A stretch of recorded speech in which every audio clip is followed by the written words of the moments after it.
Good Monday to everyone. Welcome to the Light Gate. We are coming to you live from the beautiful city of New Orleans in Louisiana at the United Public Radio Network at 107.7 FM and the UFO Paranormal Radio Network at 105.3 FM. We are on Roku, YouTube, Facebook, and many other platforms. We have a very interesting guest tonight, and I just want to let you know that on the radio you can't see our pictures, but we will identify them to you as well as we can. I would also like to announce happy birthday, Preston, and I'm going to turn it over to him now. Go, Preston. Thank you, Dolly. Yeah, I can't believe I'm now 50-something. Yeah, sliding soon into my 60s, but it's all good. I still feel like a little boy inside, so it's fun. Thank you, Dolly. That was very sweet of you. All right, guys. Yeah, thank you for joining us again on The Light Gate. This is episode 54. That makes it a full year now, 52 weeks in a year, so over a year. Very excited about that. We actually survived. We're doing pretty well. Our producers are pretty happy with us, I think. So, yeah, we're just trucking right along. Excuse me. Just getting over a little bit of a cold, so please forgive me. All right. Yeah, we have a great guest today. But as you know, before I like to bring our guest in, I like to just say hi to all you folks here, because it's because of you we do this show and have so much fun each week. And it's such a delight to see the same faces and names joining us, and of course, new ones as well. So, oh my goodness, here's Egyptian Princess. I believe it's someone's birthday. Oh my gosh, I'm going to be embarrassed tonight. I just know it. Thank you, Egyptian Princess. Hello, Brian. Thanks for joining us. Oh, Susan Alloway. Thank you so much. Yes. Going to have carrot cake, so yay. Louise, thank you very much for joining us and for the well wishes. And Aussie Jen, oh, thank you so much for this generous super chat, Aussie Jen, and for the birthday wishes. And you too, Dolly, thank you.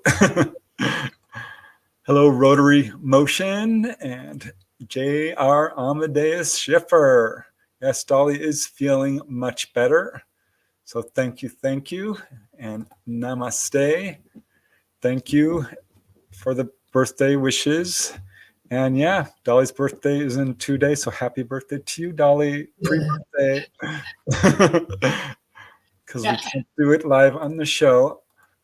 Namaste. Oh my gosh, your endless generosity. I am humbled and delighted. Your goodwill and generosity is just so awesome to see. Really warms my heart. So thank you. Always awesome to see you here too. Fun Talks TV and Michael Kennedy is bringing the popcorn as he always does. Thank you.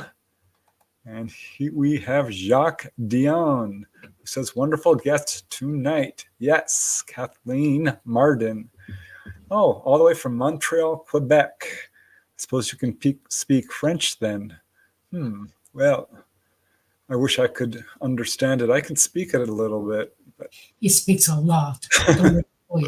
He speaks it very well. All right. Louise, thank you. You guys are so nice. Really appreciate that, Louise. Thank you. And Josephine McKinnon, good morning from the land of Oz. Boy, it's already May 7th there. So she's time traveling from down under. Very cool. Catherine Fourfeathers, hello. And nice big crowd today. Very cool. Hector Gonzalez, hello. All the way from Queens, New York City. Very cool. Mr. E, happy birthday. Gachibas, clap. Nice. Thank you. Hi, W. Decker. Thank you so much. I really appreciate the super chat and Dolly's feel better wishes and my birthday wishes. Thank you. And who else we have here? Mountain Dan from Tennessee. And C. Golden and Allison Carr. Thank you for joining us and thank you for the happy birthday wishes. And Frag G, another Aussie and a double Taurus. Ah, cool. probably means you're stubborn as both Dolly and I. Uh-huh. All right, Jenny Lynn. Yeah, Dolly was feeling unwell, but definitely on the mend. And thank you for the birthday wishes. And Jay Truth Seeker. Yeah, it is Paola Harris's birthday. I sent her a little birthday wish. That is. Happy birthday. Yeah.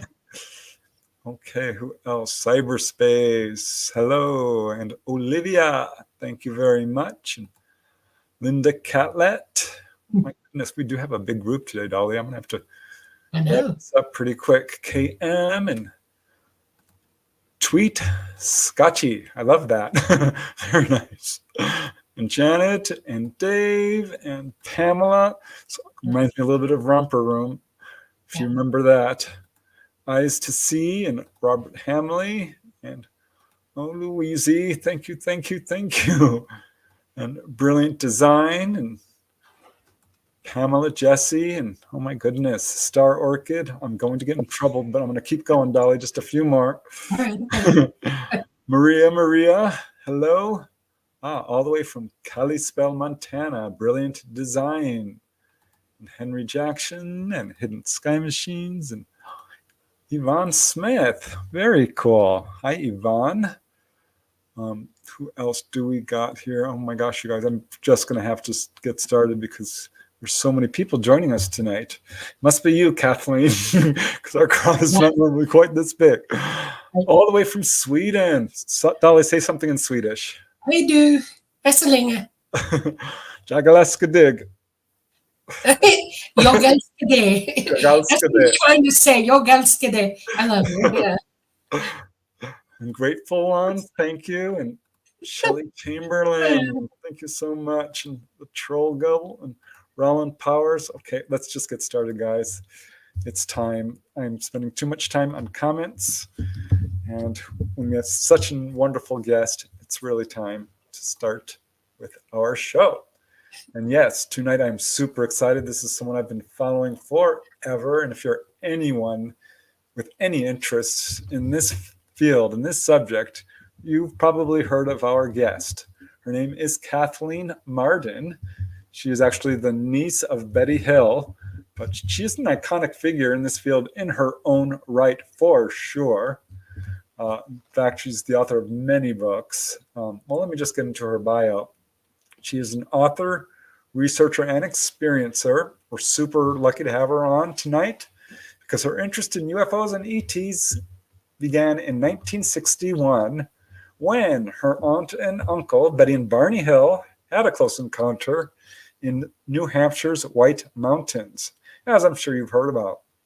Now, as a family member, Kathleen, of course, had firsthand knowledge of their encounter on the day they arrived home, and 2 days later, they actually visited the Hills' home. So Kathleen has devoted years to painstaking investigations of the Hills' anomalous events and archival research on their UFO abduction case. And as the trustee of Betty's estate, she selected files from Betty's personal archive collection for permanent collection at the Milne Special Collections Library, the UNH Library, the University of New Hampshire, Durham, New Hampshire. And you will find her case study of the evidence in her book, co-authored with Stanton Friedman, Captured, which I have here, and you absolutely have to read it. It is really the best book on this case. So I'm sure we'll talk a little bit about that, but there's so much to talk about. Well, you guys, Kathleen's had her own experiences, and she is an incredible researcher with a bunch of books. Since 1991, she's volunteered for the Mutual UFO Network in various positions, such as Director of Field Investigator Training, Founder-Director of MUFON's Experiencer Resource Team, and over a 10-year period expanded her ER team from 3 members to 45 trained seasoned specialists, which have attracted people of pretty high caliber, people with PhDs and MDs, psychological and research consultants. And additionally, she sat on the Edgar Mitchell Free Advisory Board. And during this time, she worked on 3 studies of, get this, nearly 5,000 experiencers. So we're going to be talking to someone who knows more about contact than pretty much anyone else in this field. I mean, she's really that experienced. Now let's see, what else do I have here on her bio? She's presently working on the Marden-Barton Survey of Religious Belief and Extraterrestrial Life, which is available on her website. She has appeared as an on-camera commentator on, wait for it, 55 television and video productions. Wow, Kathleen, I'm so impressed. Additionally, she has spoken on innumerable radio shows and podcasts and has lectured across the U.S. and to audiences in foreign countries, and has authored and co-authored numerous books and articles in UFO magazines and journals. 2 of her books are available in foreign languages. She's the recipient of 2 major awards, including one from MUFON and the other from the International UFO Congress. And some of her books include The Alien Abduction Files, Forbidden Knowledge, Extraterrestrial Contact, Science Was Wrong, Fact and Fiction and Flying Saucers, True Stories of Alien Abductions, Making Contact, and more, some of which were co-written with such people as the amazing Denise Stoner, a previous guest on the Lightgate, and of course the iconic Stanton Friedman. I really want to talk about your work with Stanton Friedman because he's such an amazing pioneer in this field. But let's just get you in the room, Kathleen. Hi, Kathleen. Hello and happy birthday to both of you. Thank you very much. Oh, I'm just so humbled and excited that you agreed to come on the show. Oh, well, thank you. I'm so great to be here. Yeah, I mean, I have been following your stuff for a long time and watching you on podcasts. You're one of the more watchable guests, I think. Always something new. Love your book. You know, you have so much information. And I have an update on that, a 60th anniversary update. Oh, yeah? Yes. Do share. Pardon me? Oh. Please share. Yeah, what's it? Okay, well, this is what it looks like. You can Oh, see nice. 60th wow. anniversary. Oh, I it's see. been updated. Oh, Okay. cool. Okay, Right. and new scientific analysis of the evidence. I've never stopped looking for scientists to evaluate the evidence. And as the trustee of Betty's State, I'm in charge of that, and she appointed me spokesperson for her. And so there have been 2 new scientific studies on Betty's dress with some really exciting outcomes from those scientific studies.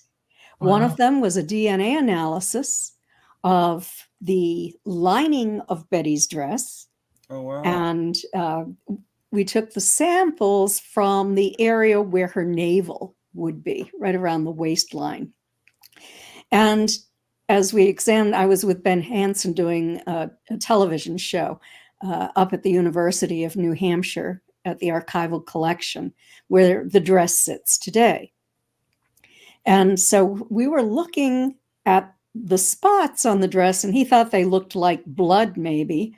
Now, remember, this is in the area of the dress where Betty claimed there was a needle inserted into her navel. So was fluid or blood weeping from her navel when she put that dress back on? Well, Ben examined the dress from the outside, and he saw that this fluid had not passed through the exterior of the dress. It was only on the lining.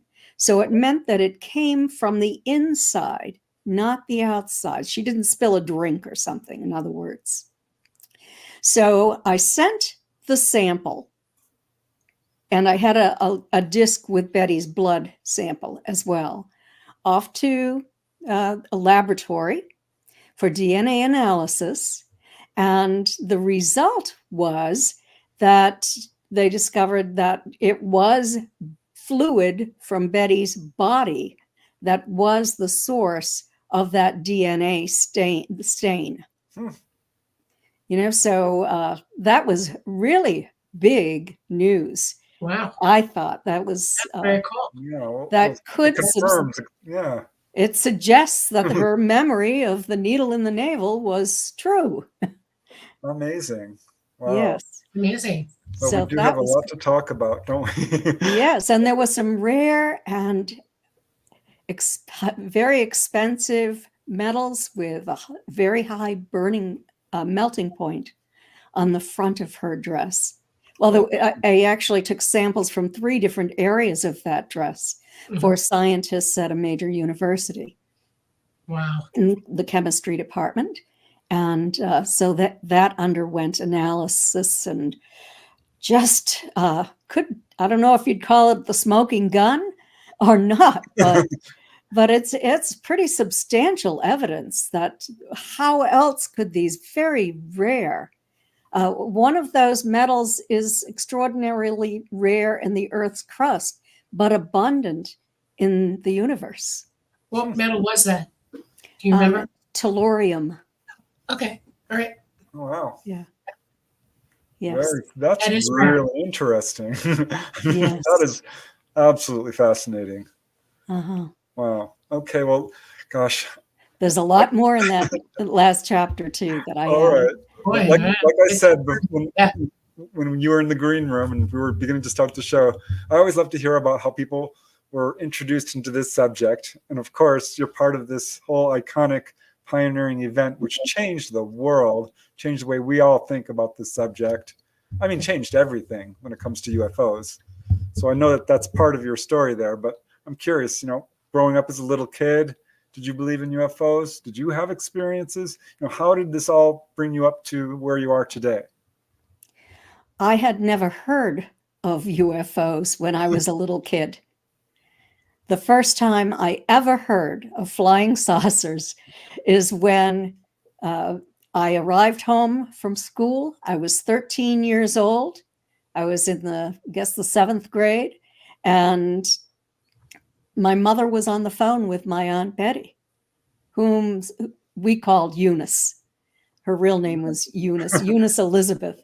So she was on the phone, and my mother had her ironing board set up, and she was a chain smoker, so it was the cigarette in one hand, puffing away and flicking the ash, and I'm sure Betty was doing the same thing on the other end. And so my mother was concerned. She was listening to Betty, and my mother said, well, I'll call our neighbor. And then my mother hung up the phone. And I was really curious about why she wanted to call our neighbor, who was a physicist. And my mother said that Eunice and Barney had flying saucer sighting that came so close to them the night before that Betty was concerned about cosmic rays and radiation and that sort of thing. They felt contaminated when they arrived home. They felt very clammy was the word that they used, much more so than they would have felt if on any drive from just west of Montreal home. Right. And so that was, I immediately became curious because I'd learned in school a little bit about the planets, but I thought that they were not inhabited. And so it was, wow. And of course, my favorite book was Nancy Drew. So I was, the little girl, 13-year-old detective, and I was very good at science, wanted to grow up to be some sort of scientist. And so I was excited. I wanted to learn all I could. And it was that day that my mother told me that she had seen a flying saucer a few years before that. It was a very large cigar-shaped one that was hovering over a field, and there were smaller ones that flew around it. And it was a multiple witness sighting. Oh, amazing. So, but Was I that had also never in New heard of Hampshire? that. That was in New Hampshire, yes. Yeah. We lived about 20 miles away from Betty and Barney. They were in Portsmouth on the seacoast, and we were in Kingston. So that's where I grew up. And so my mother told me about that, and that was more interesting. And boy, I wanted to go down to Betty's and Barney's house and talk to them myself. And so I was the impetus behind pushing to get down there as soon as possible. And my father decided that he would acquiesce to my request and take us down there. So he took off from work early. And something that I didn't mention about that conversation my mother was having is that my mother did call that physicist. And for some reason, he said, tell Betty, if she has a compass, take it out to the car and see how the needle reacts. Right. Now, we know when you put it around the battery, the needle is going to react. But when she went out with the compass, she noticed these new spots on the trunk of the car. They were all about the size of a quarter or so. They were perfectly round and very shiny. They hadn't discolored the paint. They were just very shiny. And the trunk of the car was blue. It was a two-tone 1957 Chevy Bel Air. So she went out, she held the needle over these spots that hadn't been there the day before, and the needle rotated wildly. It would just spin and spin. And Barney went out, did the same thing for him. And so that raised my curiosity too. I had to look at those spots. So I did when we went. I heard the story directly from Betty's mouth. My father sat quietly in a corner of the room with Barney, who was expecting a phone call from Pease Air Force Base. They'd already made a report, but the officer Henderson said that he would call back if he had more questions. So Barney was expecting this phone call. My father later told me that Barney talked to him, and he said Barney's memory was very clear at that point. And he talked to him about the non-human entities that he observed through the windows of that craft when he was standing in the field. Mm-hmm. Now, in the original reports that I have, I read about this many years later, of course. And in those original reports to NICAP, he described how he could see them with and without his binoculars. That's how close the craft was, estimated 100 feet above him, about 50 feet away. Amazing. Yes. So it was absolutely fascinating.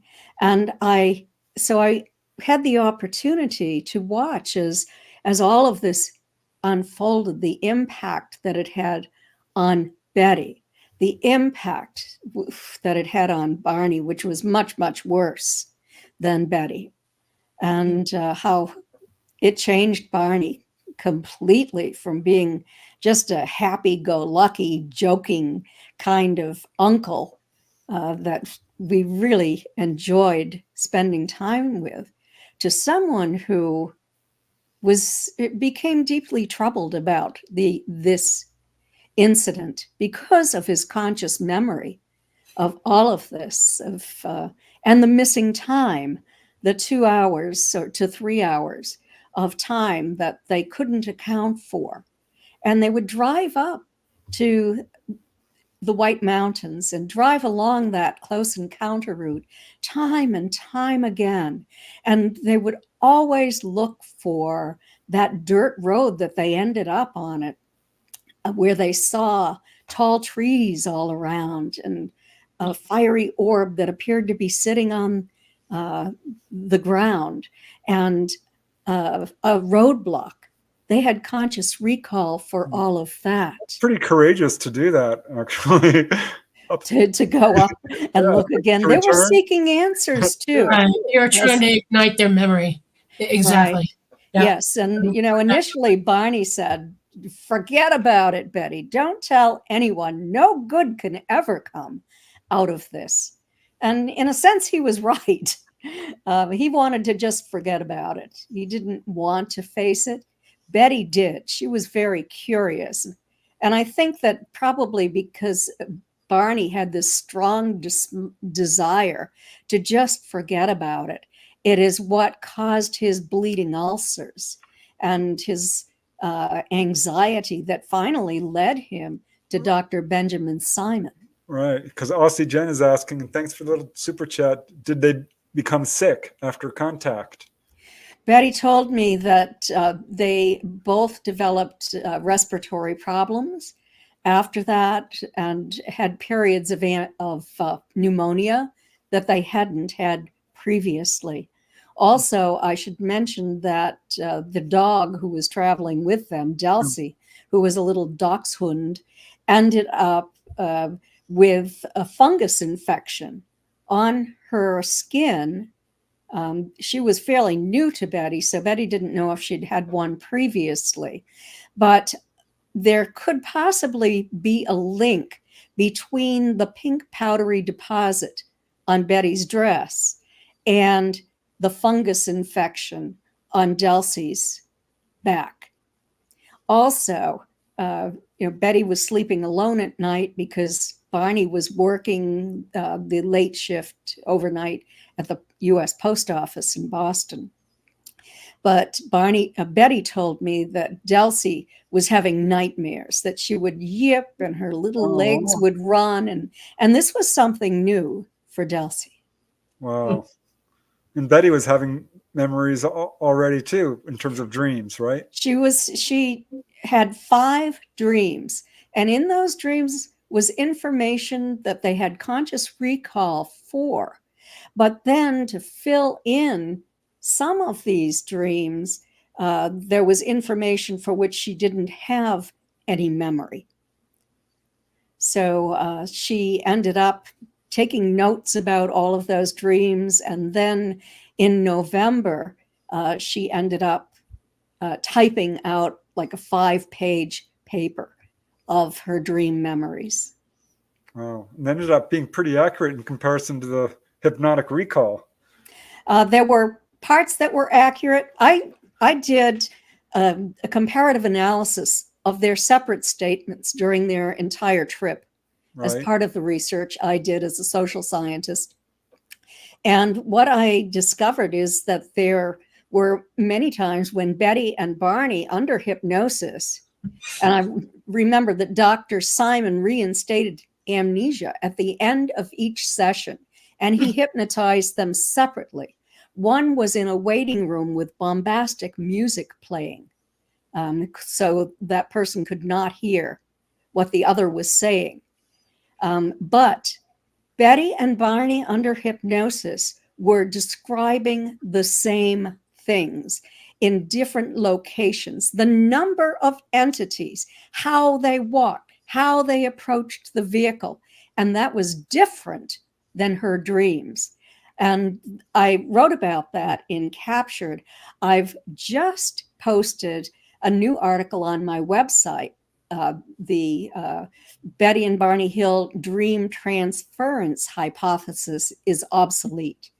And I talk about why that is. And I have quoted Barney's hypnosis in it. I've done comparative analysis, and you'll read that on that, just a free article. I've been posting a lot of articles on my website. So I just find it fascinating that there's that. And also the entities that Betty described from her dreams looked Italian or Spanish. They were like Southern European, black hair, thick black hair, eyebrows, human features. Their skin was a little grayish toned. They had large noses in her dreams. They had regular lips. They were wearing cadet hats. They were dressed in blue cadet suits. Wow. If you read that article, I show a comparison of some artwork I did on her dreams versus what she remembered observing through after she was hypnotized. So a vast difference there. Very interesting. Now, they were never planning on going public with this. Is that right? They didn't? That's true. she was a social worker for the state of New Hampshire. He worked for the post office, but also they were involved in community affairs. They had worked together through the U.S. Office of Economic Opportunity to set up the Rockingham County Community Action Program. They were involved in civil rights. Barney was appointed to the U.S. Commission on Civil Rights as a representative for the state of New Hampshire in 1965. They worked for voters' rights, and Barney received an award from the Archdiocese in the state in the city of Manchester, New Hampshire, for setting up a literacy program for illiterate people in New Hampshire so that they would be able to pass the literacy test in order to vote. You had to do that in that time frame. So, very civically involved and certainly committed to that. So they had no desire to have this story go public. I can see why. Yeah, then what happened? I mean, because they did go public eventually, right? It did go public. They had researchers, UFO investigators, military people coming to their house, people from the military who were giving them support secretly. And because they told the family, we were all sworn to secrecy. They told their close friends. They told members of the church, the couples club, and the minister. And they had a conversation with officers from Pease Air Force Base, the minister's home as well, trying to figure out what those buzzing sounds, the code-like buzzing sounds were that struck the trunk of the vehicle, that caused the car to vibrate, and this tingling sensation to pass through their bodies. And Dolly, I'm sure that you're familiar with that. Yes, ma'am.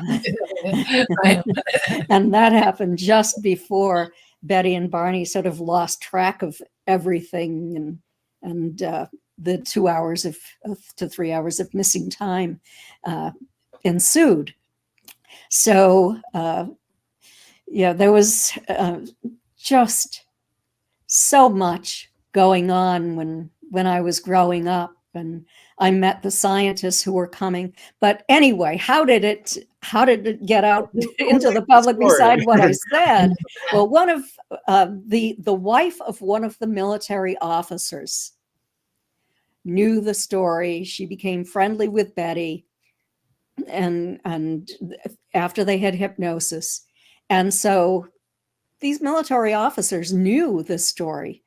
She went and talked to a newspaper reporter, John Luttrell, about it. And then he began his own investigation. He contacted Betty and Barney, and they refused to talk to him and said, "Don't write about it. You do not have our permission. This has to remain confidential." So he just went on and did his own investigation. He contacted military officers at Pease, at Project Blue Book. He talked to people at NICAP. He talked to a great number of people. He did a very thorough investigation of Betty and Barney, of their character, of the cover-up. He was aware of that. He wrote about it in 5 original articles that appeared in the Boston Traveler in late October 1965. And but he treated Betty and Barney with great respect. He even wrote of 6 witnesses in those articles, witnesses to the craft that night. And by the time Stanton Friedman wrote to him later, in the 1970s, he had been in contact with 12 to 14 separate witnesses who on that night were standing in different locations, but saw that craft in the same location where Betty and Barney were at that particular time of night. And he knew this because he drew lines between those witnesses and where Betty and Barney were, and they intersected. Did you look at that? Wow. Yeah, it's just amazing the amount of evidence that has been ignored or dismissed as not being significant, that I, as an investigator, find highly significant. Oh, absolutely. Yeah. And so did Stanton. Corroborating facts, you know, and Yes. you have witnesses who are willing to sign truth statements about it, you know, and you can map it out and show it. That's incredible. Yes. That's absolutely. And I had 2 witnesses contact me. Really? Yes. Yeah. Who were military not officers, enlisted men in Maine at a naval base in that time frame, and had been driving that night and got out of the car to observe this UFO that was heading in the direction where Betty and Barney were that night. Also, years later, I was visiting Betty, and she received a phone call from a truck driver who had been driving that night and would not identify himself. I was really excited. I wanted to do an investigation. I wanted to document all of this, and he wouldn't even give me his name. So, but I did overhear that conversation too. So there were witnesses, definitely. That's amazing. Yeah. I didn't know that there were that many witnesses. I really had no idea. So, how did it go from, you know, this being a newspaper story to suddenly, you know, John Fuller writing a full-length book about it? And were they happy with the book? And how did that all roll out? Okay. So what happened is that after John Luttrell wrote those newspaper articles, and I have to say, Barney and Betty were so distressed over that. We met as a family and made a family decision about how to proceed with all of this. And so we decided that since the cat was out of the bag, so to speak, that Betty and Barney should speak about their sighting, but not their abduction. So they did speak a few days later, in early November of 1965, at the Unitarian Church in Dover, New Hampshire. It was a cold, freezing, rainy night. The church was packed there. The basement of the church was packed. There were loudspeakers set up for people who couldn't fit into the church. Wow. And they were introduced by a public information officer from Pease Air Force Base. And he talked about all of the UFO sightings they had had in that particular area of New Hampshire. And then he introduced Betty and Barney, and they talked about their UFO sighting. And John Fuller was there. John Fuller was there and approached them. He took them out to dinner that night, and he made a proposal about writing a book about what had happened to them. It was quite a long time before they were willing to sign a contract. Benjamin Simon, Dr. Simon, had to be included in this book as well. They would all share the proceeds from this book. And so they permitted John to write this book. And as a professional author, not a UFO investigator, and because of his publisher, he was forced to embellish the story somewhat, to add tension to the story. Yeah, editors. Okay. Such as you read about a scene in upstate New Hampshire, Colebrook, where Betty and Barney stopped for a cup of coffee and a snack after they left Canada. And you talk about, hear about these people, young people who were playing pool, who were kind of hostile toward a couple interracial couple, how Barney was feeling uncomfortable and all of that. That was quite embellished. What a shame. Yeah. Also, Barney did not stop the car when the craft was hovering above it and go to the trunk and take the gun out from under the tire well and then, or no, he actually, in that book, it wasn't even a gun. It was a tire jack. That's what it was. Oh my God. That didn't happen. Barney Wow. had that gun on the seat with him because their first stop was at the Mount Cleveland picnic area. Now, there were picnic barrels there full of trash, and Barney was walking the dog, and he and Betty were looking at this craft through binoculars, and Barney knew that there could be bears in the area. Now, he didn't want to worry about a bear attack. So he had that gun on the seat of the car. He took it out of the trunk when they stopped at the Mount Cleveland picnic area, which was miles north of that close encounter field in Lincoln, New Hampshire. It was just south of Twin Mountain. Wow. And north of Franconia Notch, where they had their close encounter. So what about the When movie? they had, wait, I gotta ask this. Okay. When they had the big meeting at the Unitarian Church and all those people were there, did the National News Service pick up on that at all? I don't believe they did.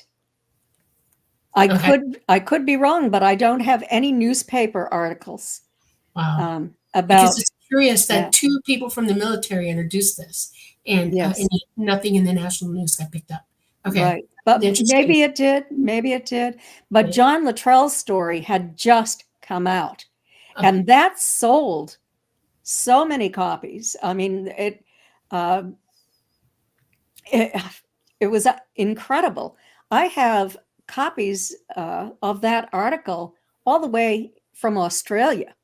Oh, That's how far that news Amazing. traveled, all wow. across the United States and to foreign countries. So it That went is viral, great. as we would say today. It was viral. Yes, absolutely. Wow. Now, when the movie came out, how did they feel about that? That must have been surreal to watch something like that. Yes. Well, unfortunately, Barney died from a massive cerebral hemorrhage in 1969. Oh, Yeah, February of 1969. And so Betty was alone and under attack when the movie came out, under attack by Philip Glass and his cronies, who were attempting to dismiss all of it and had convinced at that point possibly Dr. Simon to join him in this dismissal for the sake of the American people, not to be the psychiatrist who frightened everyone to death. So, but concerning the movie itself, well, James Earl Jones did a wonderful job capturing Barney. He was a little more emotional, but theatrical license. I guess you have to be in a movie. It was not accurate. It was less accurate than The Interrupted Journey because it gave the impression that Betty and Barney had no conscious recall of having the craft hovering close overhead. It gave the impression that they had just, seen this light in the sky and that they were frightened and Betty had dreams. Yeah. Electromagnetic resonance, like an MRI, can mess with your memory. It can knock you out. There are people who have MRIs and they come out and they really don't remember being in the tube at all. And that's because it's a magnet on your brain. And yes. It messes with you that way. So I'm not surprised that they don't have a conscious memory of that at all, especially if they were that close, Yeah, but they did have conscious memory of that. Of him hovering? Betty and Barney actually did have conscious memory of all of that. All of that. All right. But the movie gave you the impression that they had far less conscious memory than they actually had. That's weird. That Yeah. is weird. Yeah. Okay. Overall, I thought it was a pretty well done movie. It was a very good movie. Estelle Parsons did not capture the feisty Betty. Betty had great self-esteem. She was highly intelligent, as was Barney. His IQ was 140. Betty was, Estelle was playing a little, 50s little woman without any power, totally devoted. Oh, yes, Barney. Oh, oh, Barney, that sort of thing. I don't know. It was, it wasn't Betty. I heard To they're doing me. a remake on this. Yes, I heard they might have been, but I haven't heard anything at all about it lately. Yeah. And so I don't know if they are or not. Wow. Amazing. Hmm. So what point did you start? I mean, you started researching this from the beginning, but when did it become something really, a central part of what you do? I mean, this has become a big part of your life. Yes, it has. After college in New Hampshire, I moved to Cincinnati because my first husband had a full scholarship to study for his doctorate there. And so I was busy doing other things. Betty would come to visit. I was always in touch. We would always go back to New Hampshire for the summer. So I was very much in touch with Betty in that time frame. And actually, I don't know if I mentioned, I lived with Betty when I was in college for a while. Wow. Too. So I was very close to the story, meeting investigators who were coming, scientists. I met Marjorie Fish.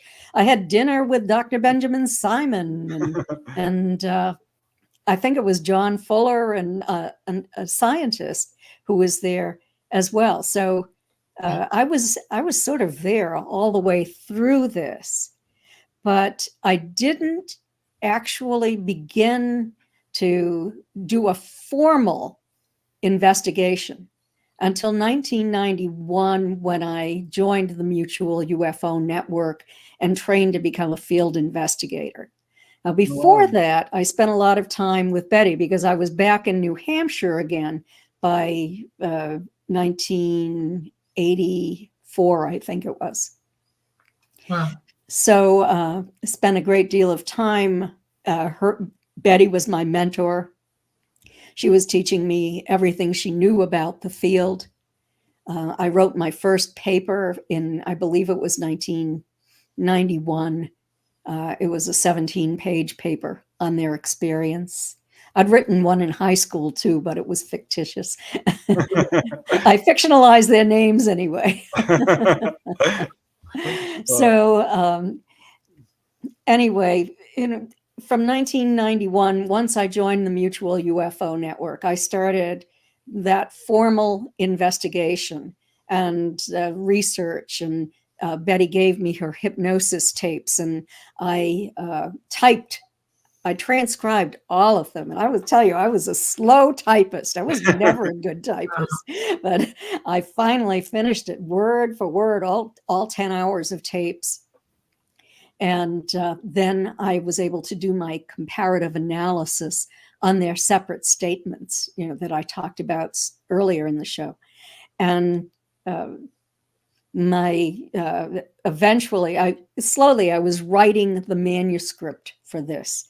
I had the reports from Betty's files, hours and hours of speaking with her, interviewing her, going up along the close encounter route, going to the abduction site time and time again, looking for any way that this could have been a mistake. Didn't really happen.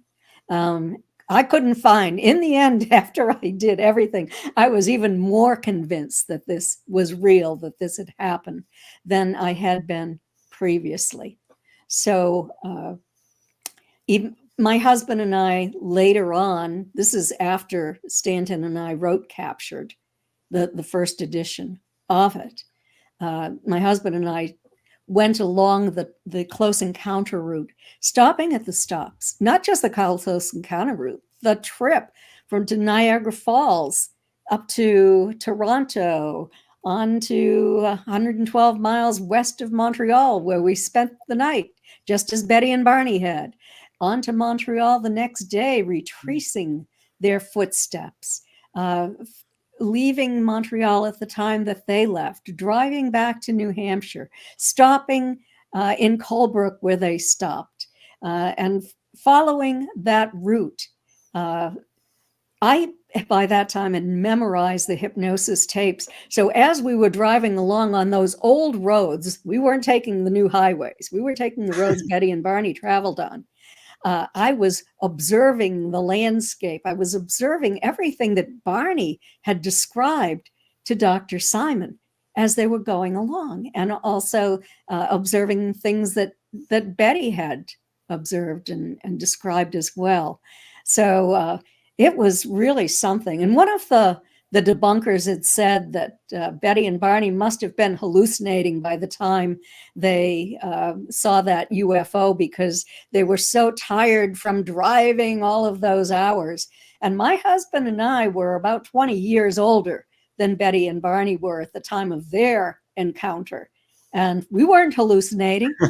We didn't see anything either. We didn't see a craft. Skeptics will go to ridiculous lengths. They will, I'll tell you. But, you know, I do that kind of thing. I have taken every argument that the skeptics have presented, and I have analyzed it. I've done experiments with it, and I can refute all of those arguments. I'm curious. Let me just say this real quick. I just want to, it's more of a comment, because I just can't imagine what this world would be like if Betty and Barney hadn't come forward. I mean, if you hadn't gone over there and, you know, been a whole part of this, I mean, this could have turned out, we would not be talking here today about UFOs. UFOs would not be the popular subject they are today without Betty and Barney Hill. I mean, it's just, let's face it, because they were the ones who brought everyone else, you know, into the fold, so to speak. Mm-hmm.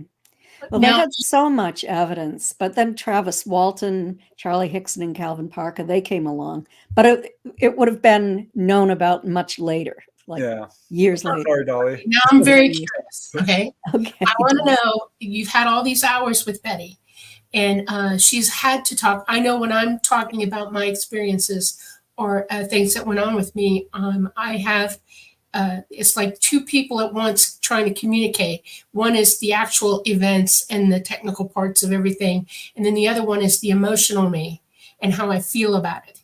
Okay, and I'm curious, how did Betty's overall feeling about all this and how it impacted her, and did she feel like she had a path to follow now after this? I'm just curious about her emotional evolution through the whole thing. Well, initially, she was extraordinarily curious. She checked the first book she'd ever read on UFOs out of the library, the Portsmouth Public Library. There was an address in it. That's why she wrote to the National Investigations Committee on Aerial Phenomena to make a report. So we have that as evidence too, what she wrote on September 26, 1961. As time went on, now Betty was highly intelligent and curious, and she just kept looking for evidence. She talked, as I said earlier, to a lot of people in the military who knew that these craft were real. And as time went on, she began her own experiments. She wanted to know everything she could know. So when I began my own experiments, it was done with the knowledge that it could destroy my reputation. Because they were unorthodox. It did destroy Betty's reputation. She was doing unorthodox experiments, and somehow even ufologists thought that the video that she was taking of those craft were just something else, something prosaic. What they didn't know is that in Betty's files, I have a letter from the photo analysts. They were analyzed. And Betty was using a very good video camera. And those, I don't think, were explainable. The patterns, the formations that I have in my personal files, because I have a personal copy of everything I donated to the University of New Hampshire and more, because all of my research files are there as well. So, she, over time, as she grew older, I took care of her when she was dying of cancer, the promise I'd made to her when I lived with her years earlier. And she, as she was reflecting on what occurred, she said that she was pleased to have met astronauts from another planet. Very pleased about this. Very pleased about the opportunities she had to speak with scientists who believed that this occurred, to people from the government, to military officers who believed her as well. So that was a plus. But then she was still frightened. She still had this underlying fear. And I never, ever knew this until she was one night, because I was staying at her house, and she insisted that I close all of the blinds immediately. And she thought they might be looking in the window. So that was what made her feel fearful. But something might have happened that night too, because I was because that was in your book. Yes, yes, that is in my book. My husband and I were sleeping upstairs, and we had a baby monitor between our bedroom and her bedroom, and we heard her. We heard a sound, a buzzing sound, kind of sound, and then we heard her say, "I never thought I'd see you again." And I wanted to get up out of that bed. I wanted to go down those stairs, and I couldn't move. I just couldn't move. And the next thing I knew, we were waking up in the morning. So the something might have happened that night. There was another time where she apparently had a visitation, where her daughter was staying with her. I had a reprieve. I could go home with my husband. And I would go in every morning to help her daughter, Connie, who is now deceased, out. And that morning, they were both still dressed in their night clothing, which they never were when I arrived at 8 a.m. The blinds were still drawn, but the back door was open and the screen door was closed. And Betty had fallen and she had broken her arm. And she was in a cast and a sling. And it was a soft cast. And the cast and the sling were on a chair across the room. And she had no idea how that got there. It was folded. But Betty couldn't walk. She had lost the ability to walk. That's why she fell. She insisted that she was going to get up and walk. Wow. And she did, and she fell down and broke her arm. Well, there you go. I mean, that sounds like a visitation. How else could that happen? Right. And then her cat, who was always by her side, suddenly became really fearful of Betty. She hid under the bed for a week. I recorded all of this in my diary. And then whenever she entered the living room from the bedroom, she would skirt the perimeter of the living room to go out to the kitty litter box and her food. She wouldn't go near Betty. She would just look at her like she was terribly frightened, Hmm. which was so unusual for that little cat. I've heard this in other cases, actually, same sort of thing. Hmm. Wow. You know, Kathleen, we do have to take a quick station ID. I've got Okay. some other questions I'd love to ask, and I, of course, want to get into some of your books and your own experiences and research. Okay. Oh my gosh, we're going to have you back on again if you're willing, because, Sure. oh my gosh. Absolutely. All right, I want to let you all know that you are watching The Light Gate. I'm Preston Dennett. My lovely co-host is Dolly Safran. Our guest tonight is Kathleen Marden, co-author of the book Captured, all about the Betty and Barney Hill story, and of course, many other books, which we will be talking about. And we've talked about how Kathleen was there when Betty and Barney Hill came home from their amazing encounter and experienced all of it right along with them, talking about it and talking to reporters, and it eventually hitting the public in the movie and the books and everything about it. So that's what we've been talking about so far. It's so fascinating. But I do want to let you all know that we are streaming live on 107.7 FM from the beautiful city of New Orleans, Louisiana. That is the UPN, United Public Radio Network, and also the UFO Paranormal Radio Network at 105.3 FM from New Orleans. Also, of course, on YouTube. And we are on Roku too. So if you have Roku, you can check us out there. Facebook as well. So yeah, we are streaming on many, many platforms. We're pretty excited about that. And we still have one more hour left with Kathleen. We're going to get to your questions, I promise. I'm putting little stars next to them. But yeah, there's just no way we're going to be able to cover everything. But we'll do our best, guys. We will definitely do our best.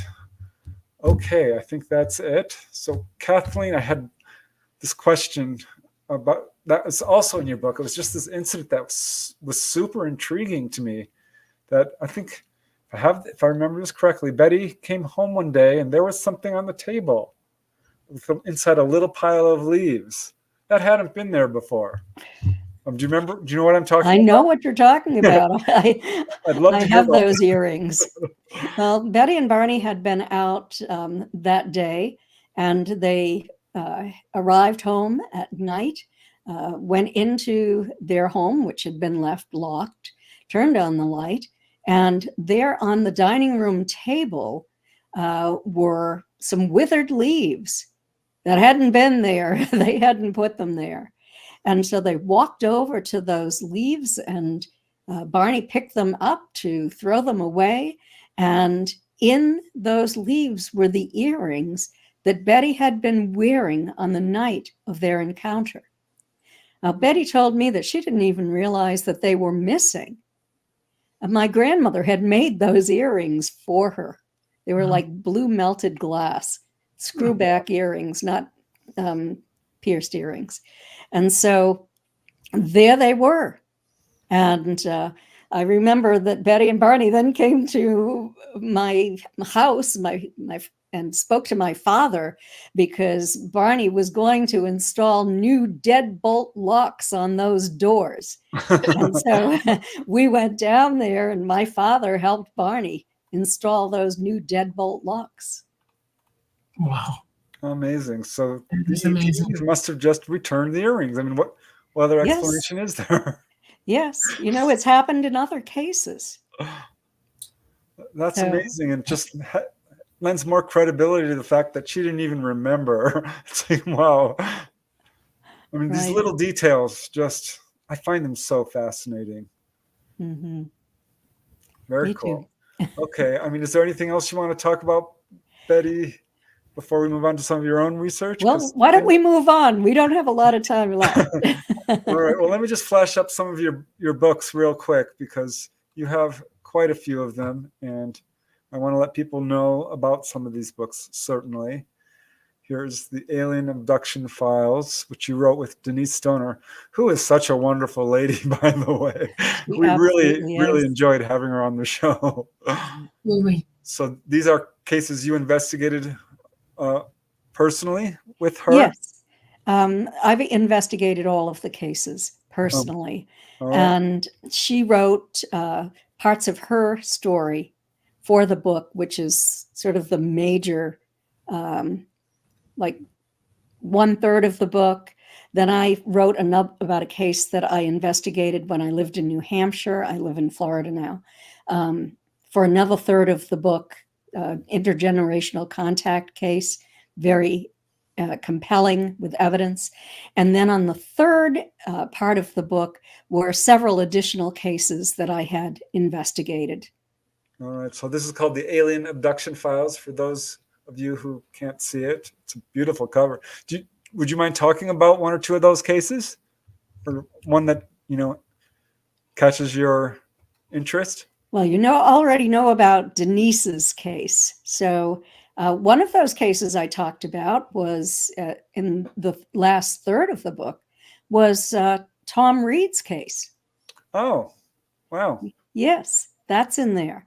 The case of Debbie and Audrey Hewins, 2 women from Maine, are in there. A case about a man in Australia who communicates with extraterrestrials. Is this the one that had an interesting connection to you? Yes, Paul Hamden. Oh, yeah, that's in there. I would love to hear about how your meeting with him ended up with you having an experience. Yes, I'd love to talk about that. Oh, good. And I wrote about that in Forbidden Knowledge.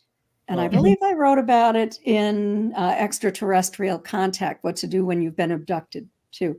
But anyway, I had been, after an encounter that I had in the early 19, I guess late 80s, early 90s, something like that. But I had ETs enter my home and had a lot of physical evidence. And I ended up sick. I ended up with hair loss, extreme weakness, weight loss. My doctor told me that he thought I'd been exposed to radiation. He didn't know how, but he saw this occasionally from people in our area. And so I became ill. I became extraordinarily ill. I had to leave my profession. I was disabled. It caused neurological damage. I couldn't remember even the names of the shrubs in my front yard. I couldn't remember how to make a peanut butter and jelly sandwich in sequential order. Yeah. I was very brain damaged from this. I had no balance. It was really very, very bad. Do you remember the entire experience? When that happened? Yes. No, I don't remember that entire experience. No. Wow. But I'd like to know about that. I remember them coming into my room that they had shut my husband off, so to speak. I remember a lot of things that I don't talk right about too, but not everything. Okay. They made a mistake. All right. Bud Hopkins hypnotized me about this. I recall that they had put some kind of gel on my body that I think they were trying to treat the damage that was done. And I think that it was done accidentally. And it was probably from, I don't know, radio microwave or electromagnetic radiation, some kind of radiation, I suspect, because of the hair loss, the weight loss, everything else. But then, there was that brain damage that occurred as well. Did you have a physical examination by a doctor? I mean, were they able to identify the type of radiation? No, the doctor did not recognize that. It was my general practitioner. Oh. And he was just sort of trying to figure out what was going on. Did they give you iodine? I Did they did treat- not receive iodine, I don't think. No. I didn't tell him about the craft. I didn't tell him I was an experiencer. I didn't want to end up committed, Wow. Wow. you know, Yeah. that kind of thing. So, you know, he'd always known me as just a normal person with children, and that I was happily married, that had a stable job, that everything was great. And then suddenly, so he was looking for, you know, anything, but he couldn't figure out what was going on. And I became sicker and sicker, and then it started to recede. Right. And I ended up with an immunologist who was treating me. Right.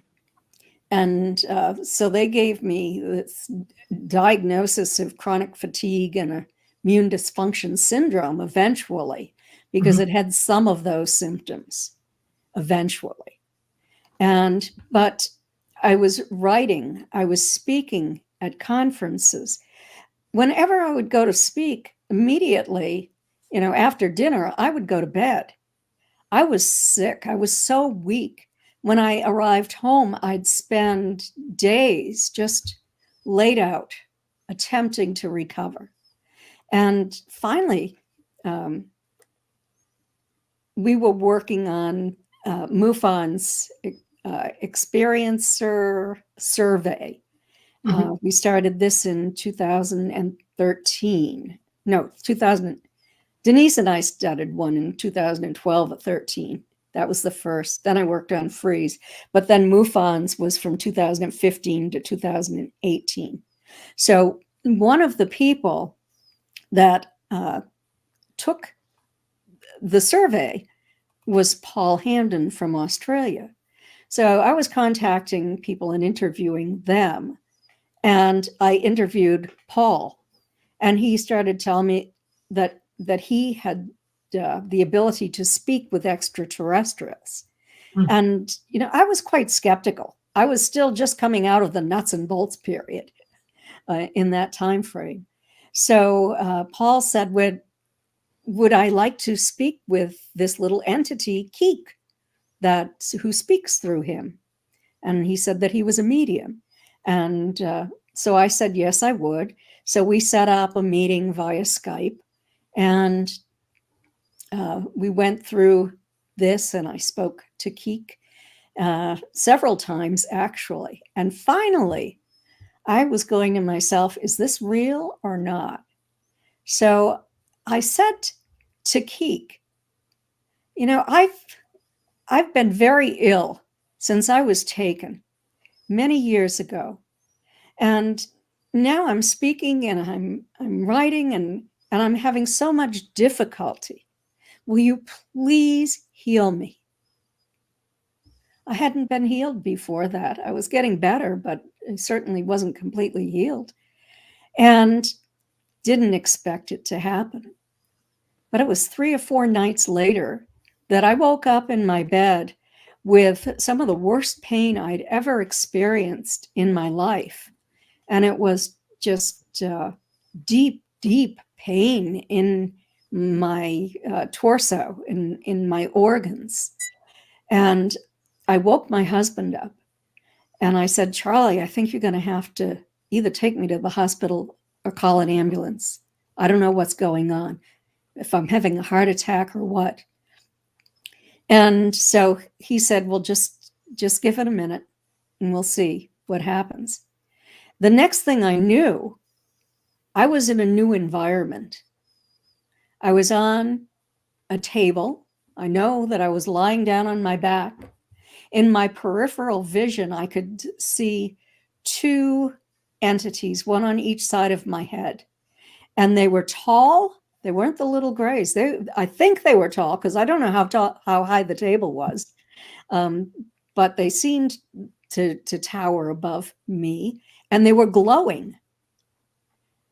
And I was wondering, you know, just confused. Where am I? What are you doing? I was still feeling that pain.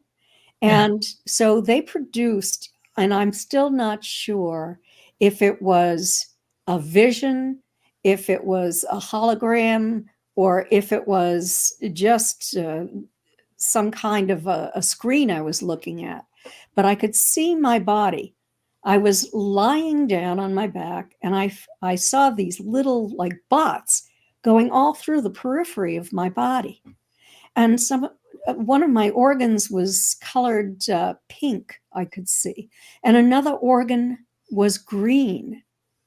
And then the next thing I knew, I was back in my bed.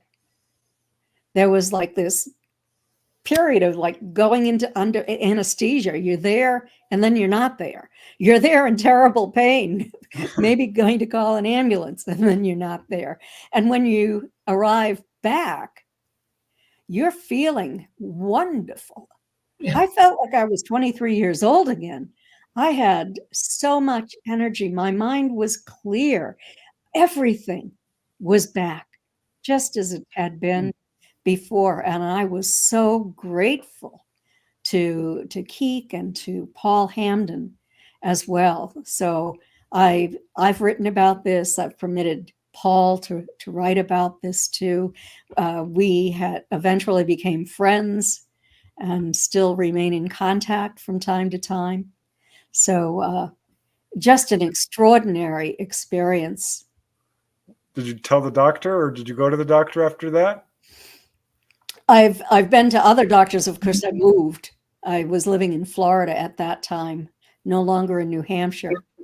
But I have not told my physician I'm an experiencer, Yeah. even now.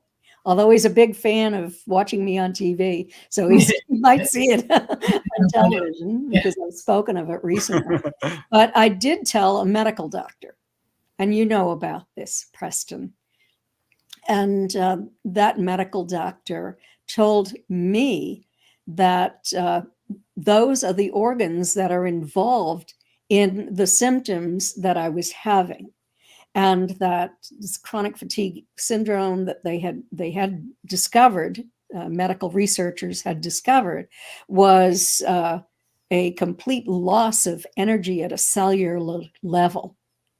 And so that's what I was apparently suffering from. And because of working on those organs, those ETs had healed me.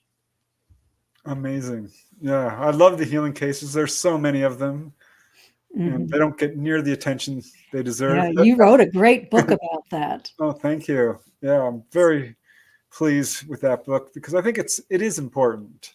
And I'm wondering, have you researched other healing cases?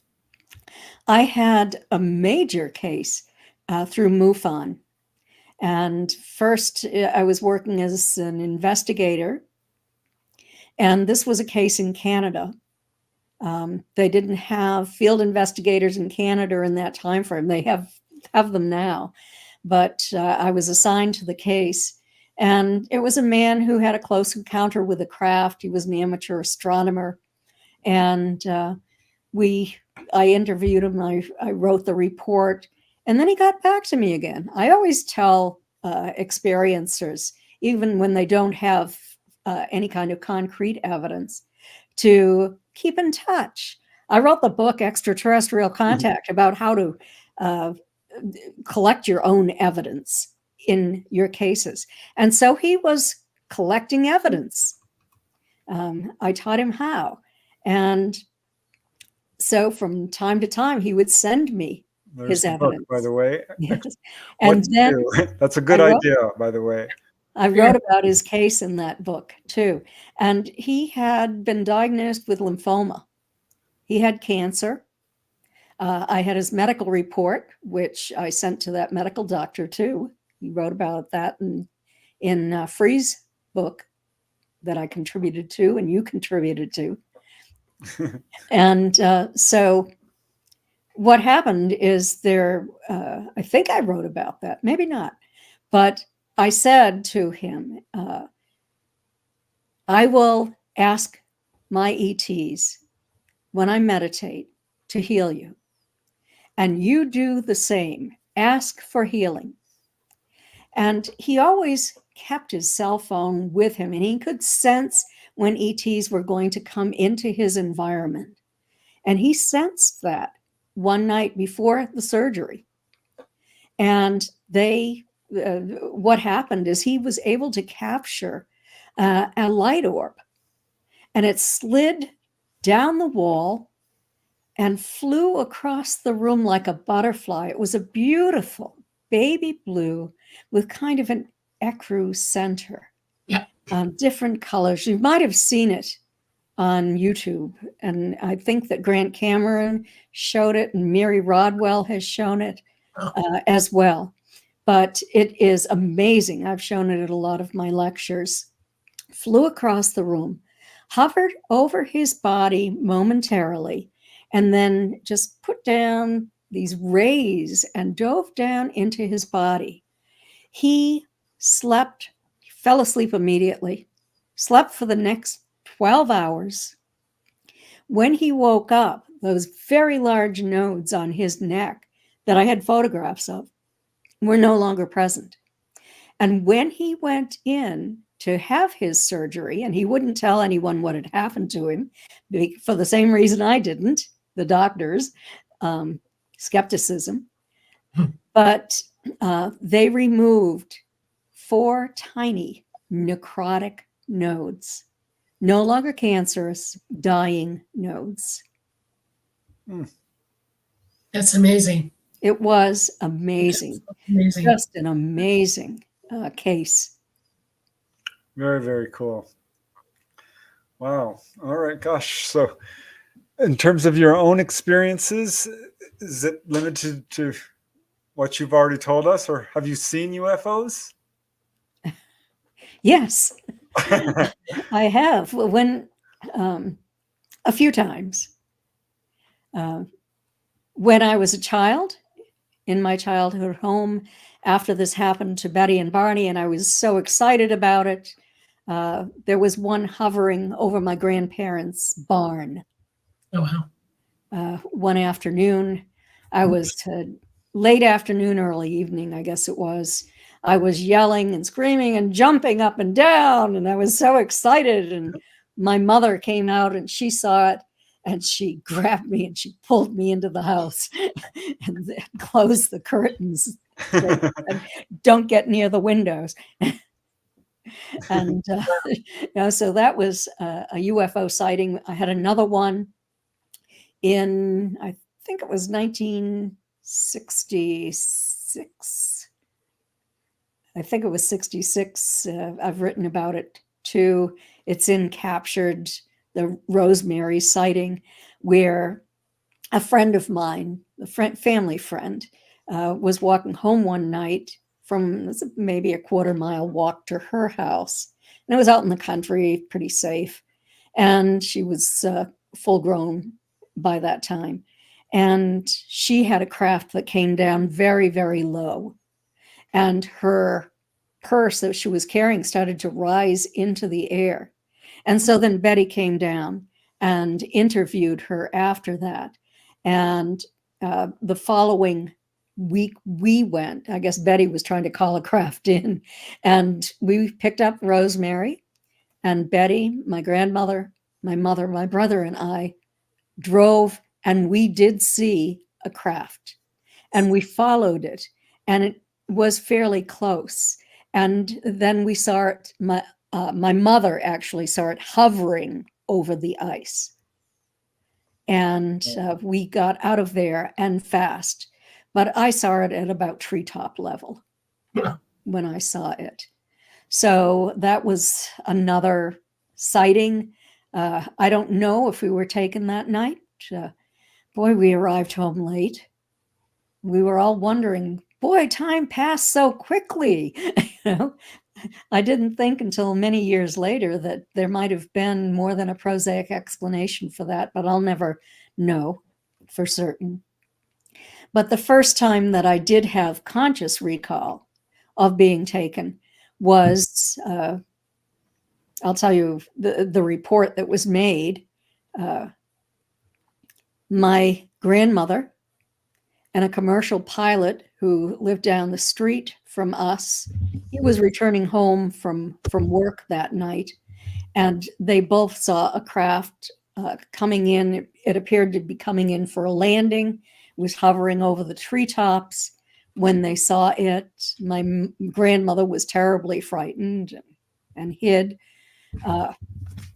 It left physical trace evidence on the ground. It sheared off some trees, others were bent over. It landed within 200 feet of my childhood home. It was investigated. I believe it was by a NICAP investigator. Mhm. I was 17. What my mother and I never told any investigator until years later was that we had memories of finding ourselves on craft that night. Wow. And, I was terrified. Frankly, I was terrified and traumatized. It changed me. I stopped trusting my mother because I thought she was working with them. Oh no. I tried to rationalize it away as that they were medical doctors who were secretly doing surgery on me in my bedroom, and my mother had arranged for them to come. Of course, I wasn't in my bedroom. I wasn't on my bed.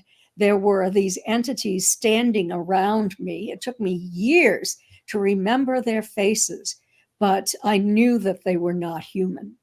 And eventually I remembered their facial features before I ever had hypnosis. Just trying to concentrate, trying to remember what they looked like. Did they make any attempt to communicate with you when you were with them that you can remember? Under hypnosis, years later, I remembered that they told me that they were taking tissue samples from me to test my body for toxicity, environmental toxicity. And they were very concerned about our failure to be good stewards to our environment, about the impact it was having on our bodies. Little did I know in that time frame that I lived just downstream and downwind from what ended up being a super fun site. Right. Oh. Yeah. And I was also 20 miles away from a nuclear base. Pease Air Force Base was a nuclear base. Also, radiation from above ground nuclear tests years earlier had traveled on the wind currents across the United States and had landed in New England, in that area. And the cows, of course, it rained, the cows ate the grass, we drank the milk. I didn't like milk, so luckily I don't have to take thyroid medicine. But a lot of people that I knew who do. Amazing. Yeah. Wow.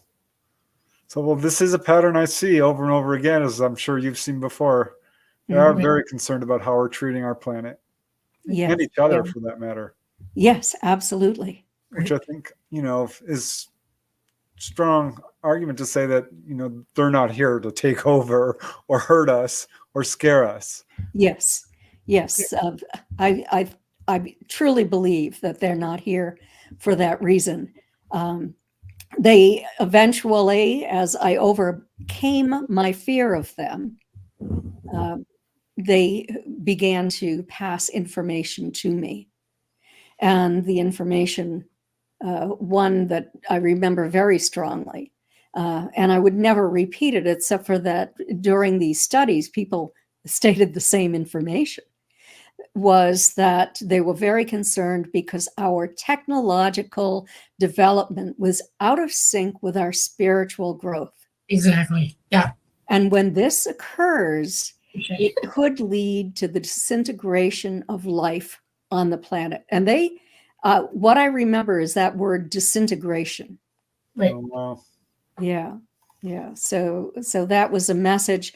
And then in my latest 2 books, Forbidden Knowledge, I have a section, and it probably makes up a third to a half of the book, maybe, but it is about an experiment that I participated in after I met Kevin Briggs. I don't know if you've interviewed Kevin or not, but he's become fairly well known.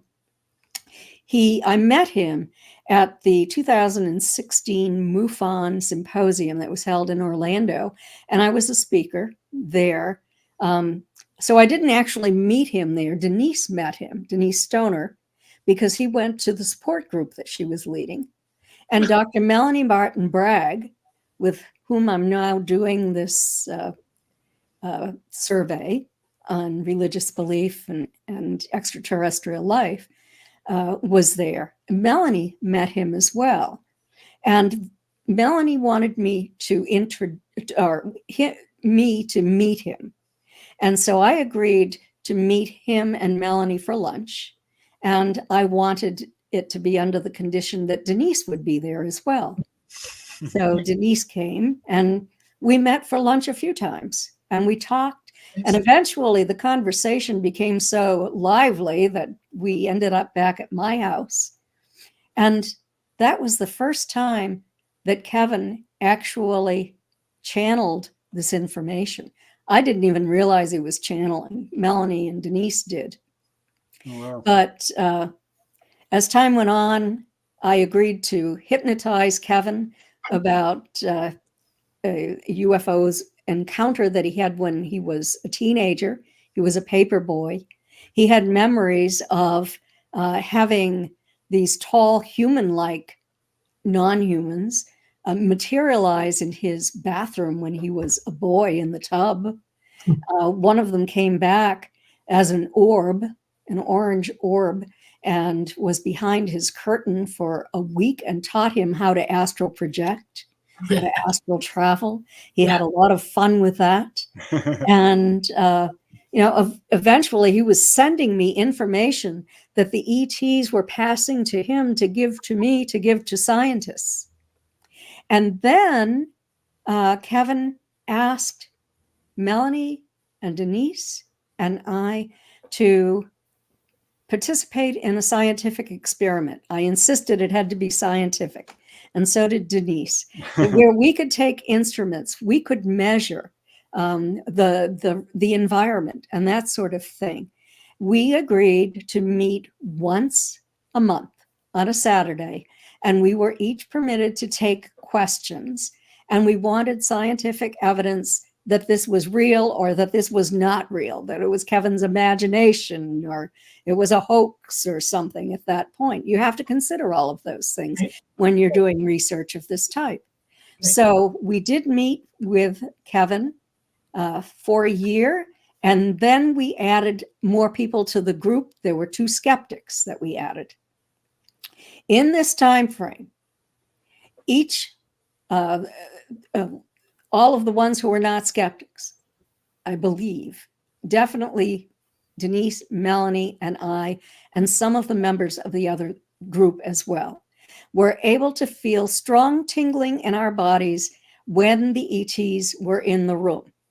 We were also, which we couldn't see, except for one time we saw a 9th dimensional, sort of as a shadow, almost angel in the room.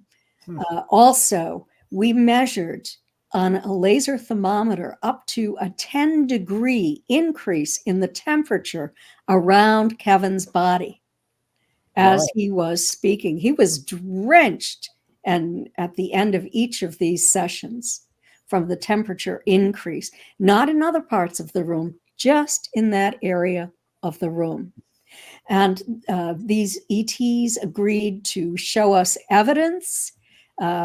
We saw orbs, craft, and had one-on-one telepathic conversations with them. So it's all in the book. It is absolutely fascinating. All of the information they gave to us, 120 questions and answers. And Kevin asked me if I would be willing to put it in the book instead of just keeping it in a locked file cabinet forever, because it was so important for the public to know this, to save our planet, essentially. That was the major goal, is just to save humanity, to save the animals on the planet, to save everything, to raise our spiritual consciousness, to teach us about consciousness. That's And these goals. You're Yeah. saying them right there. so much, plus Right. scientific information. It's all in the book. I wondered if we could go to some of the questions from chat now. Oh, because absolutely. Yes. this 2 hours went real fast. Wow. Yes. But here's one from Fun Talks TV. And the question is, were Betty and Barney in any way indulged in meditation, psychic abilities, or past life regression? That's part one. And would they experience the whole event again if they could? That's a difficult question to answer. They were not involved in meditation. Betty denied having psychic abilities, but I know that she had. It wasn't at will, but she did have some that would come to her. I have the same thing. I was going to I think all say, experiencers do. thank you. Not necessarily. Everybody has the equipment, but not everybody's using it wide Right. open. You know. Right. Yeah. I mean, I don't have it on command, but I have these visions that come to me. And so that's the psychic ability, Right. sensations, that kind of thing. Right. Not Barney, as far as I know. So they didn't do these other things. Would they do it again? Well, Betty did do it again, but she wouldn't tell anyone. She wouldn't make it public. But it did happen to her repeatedly. And I had witnesses that I interviewed who were with her when it occurred as well. So, but Barney died. I think that he had others. One time he was behind my grandparents' house down in the backlands of the family farm, and he was missing for a long time. Everyone went out looking for him. We couldn't find him. And then finally he appeared again. And my mother said that she had observed a craft down there. Wow. So he might have been taken again as well. They did have other sightings, close encounters after this as well. But he died in 1969. So he was only 46 years old. And so was Betty glad overall that she had this experience? Yes, I thought I answered that question. Yeah, that's right, you did. Yeah. Right. Okay, here's another question, which you may have. I'm not sure if you answered in terms of the bodily fluid on the dress. Were they able to determine what type of bodily fluid it was? It was so degraded that they were not able to determine if it was blood, although it looked like blood to Ben Hansen, or but through the DNA test, they couldn't determine if it was blood or fluid from her body. Oh, all right. Okay, now I know you answered this. The time of Betty and Barney's experience, you were 13, you said? 13 years old, yes. Yeah. Okay, there was another question in here from Macon Bacon. How much actual assistance are we getting from beneficial races? Is there a Pleiadian planetary checkpoint? That one, I've never heard of that, but yeah, what would you think to this question in terms of getting assistance? Well, I think that they're following the prime directive in a sense, like on Star Trek, where they don't want to interfere with us very much. But it appears to me that people who are experiencers, intergenerational, are getting upgrades. You're getting genetic upgrades. In fact, the Council of Eight, through Kevin, informed us that they take us along family lines so that because of the proximity of the genetic makeup, so they can look for progress from generation to generation. So there are changes. And we do know from our studies that experiencers have been healed. They become psychic. Many experiencers develop healing abilities as well. So all kinds of Right. upgrades. I'm a genetic hybrid. My family has been followed from all the way back to the beginning of time, practically. And every generation has advanced, hybridized. And when I had my DNA done, they found 8 chains that are not from here. Oh, And I was born psychic. They my hybridization included that, and they expected me to be who I am. So, yeah. And wow, that's it's- amazing. Yeah. I do not believe that I'm a hybrid.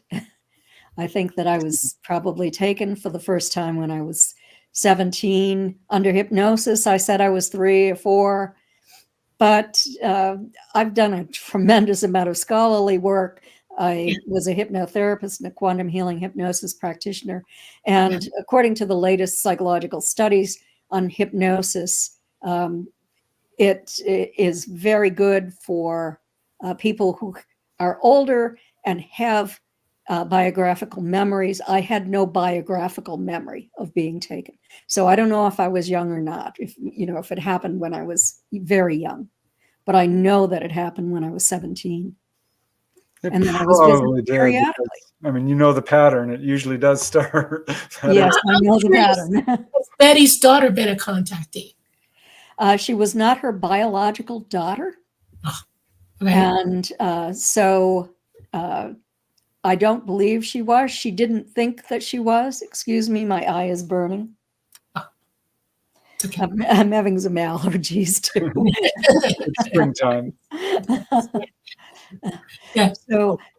Yeah. So I don't think that Connie was, because there was no genetic line there. Okay. Okay, here's a question from, a statement. Many experiencers, this is from Janet, and many of us experiencers come to believe that we agreed to this before we came here. What began as fear is now love and gratitude for them.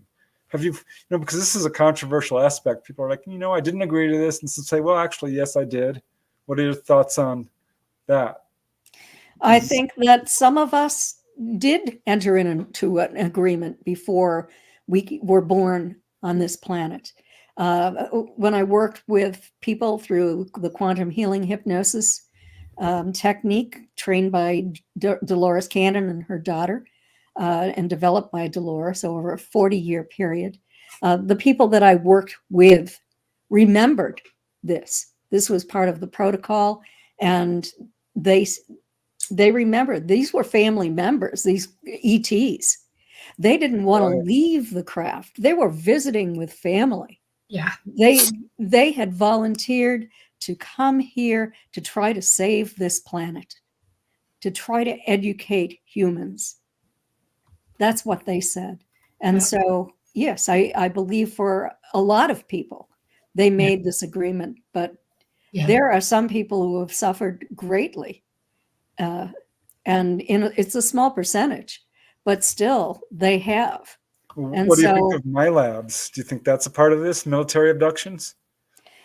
I've given it a whole lot of thought, and I know military men who have been taken, some people who have had my lab abductions as well. I don't know if they made an agreement to that. No, I mean, I wouldn't imagine they made. I don't think so. I don't think anybody agrees to anything like that. No. I think that we come here as a course. We all, there's a timeline here because we're in third dimensional gravity, and we see time because it incrementally goes so slow. We mark it. Yes. But outside this dimension, there's no such thing. Right. And ET knows, past, present, and future. They see it. It's part of their psyche. One of the things that happens to us in coming here, and it's like this all over the universe, is that we come here to learn, and we come here to evolve. It's important. If you want to stay in the third dimension for all eternity, you're going to be busy. Your karma is not going to let you out of here. That's what you determine to do for yourself. But most people want out. They want to learn all that is learnable and then get wise and leave. And every situation that happens to us, even in everyday life, even concerning the appointments of men and, all of that, is still a path that we all take, and we interact with one another. It's a giant web of interactions that we're all consciously aware of or not consciously, but we're all connected. So when you're born at a certain time, because you are born more than once, you know what you're walking into. You agree that this is going to be your lifetime. You're here for a reason. This is your path. Look for it, work hard to get there, and then move through it. A lot of people fight it once they get here. They change their mind afterwards. I was a past life regressionist, so I've been through all of that. So, right. And it's complicated. ETs do not interfere with us for that reason. They are autonomous beings, and so are we. They are our progenitors, okay? And their sole reason for helping us as much as they do is they are related to us. They care about us. And when we start making floppy, stupid mistakes or going in the wrong direction, they try to show or educate, but they can't interact and they cannot stop us from doing what we do. And if you want to call that a prime directive, yes. We all have, like as parents here, we teach our children the best way we can, and then we let them go. And whatever they've learned from us or somewhere else, they have to act it out on their own. And that's what we're doing. And their main objective for all of us right now on this planet, in this time frame, all of it, is for us all to wake up to that fact. Okay? Yes. And, I'm sorry. To use whatever wisdom we can muster right now, because we're at a critical point and we need to do that quickly. Absolutely. Yeah. We do have to do that. And there are people all over the world now who are doing CE5 experiments and communicating through meditation with these non-humans. I do it 3 times a week. Yeah, and one of the meditation. And learn this in a critical way. Stop polluting your body with toxins. Stop letting people ruin our environments, because the number one gland in our head, the pineal gland, which is part of your endocrine system, is crucial in you being able to use your abilities. And if you're toxic, you can't. And we just have to stop allowing people to poison us and poison our water and poison the earth and terrify us and scare us to death. It's very bad.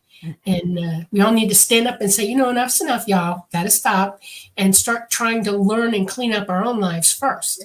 Okay.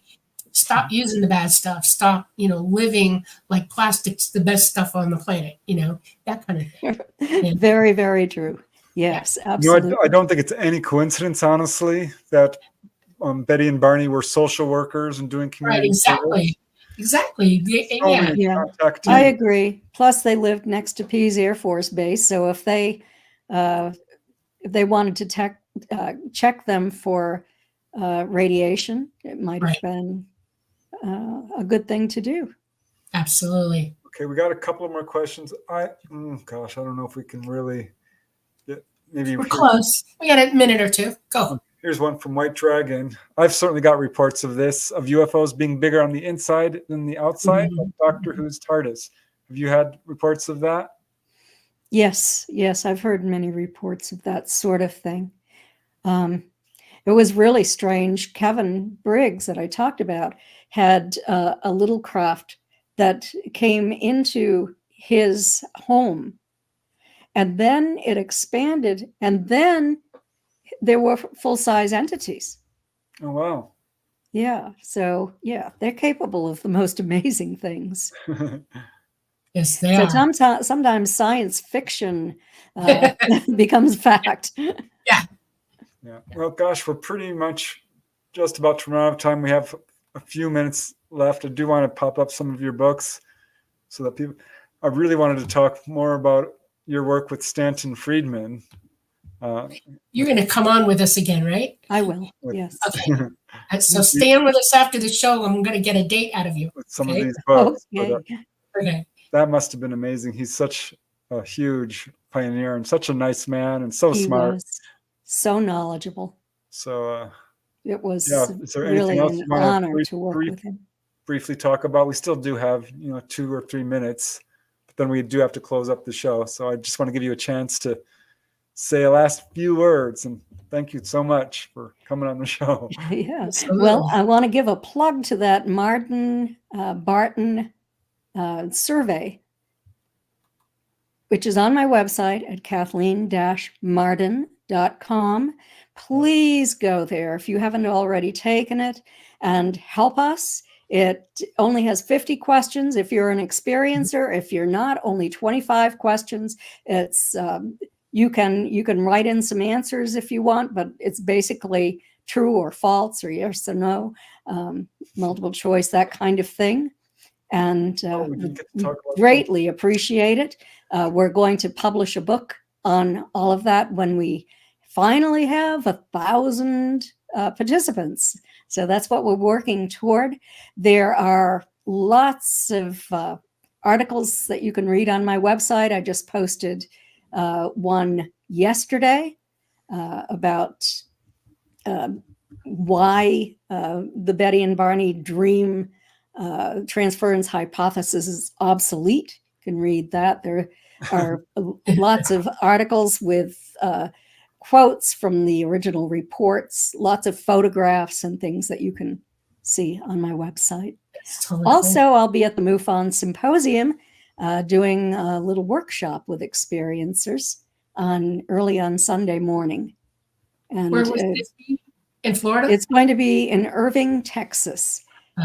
Okay. Near Dallas. You fly into the Dallas-Fort Worth airport. There's a free shuttle to the Marriott conference, the hotel. Just go to MUFON.com or MUFON Symposium.com for all the information. Wow. Okay. I think I put a link on my website too. Okay. Very cool. Well, yeah, I mean, this has been so awesome. I had so many questions we didn't get to go to, but We're going to get them next time.